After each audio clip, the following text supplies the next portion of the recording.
Using a GameStop gift card on Steam is super easy. Here's how you can do it.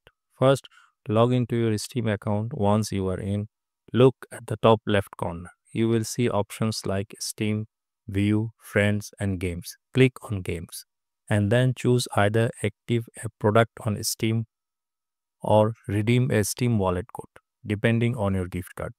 If your gift card includes a game, click on Activate a product on Steam. But if it's a card with funds, select Redeem a Steam wallet code. Enter the code on your gift card, click Continue, and the funds will be added to your wallet. Now, head to the Steam store and search for the game you want to buy. Once you have found it, click Add to Cart. Then proceed to purchase for myself. For the payment method, choose My Steam Wallet and finalize your purchase. And just like that, you have used your GameStop gift card on Steam. Happy gaming!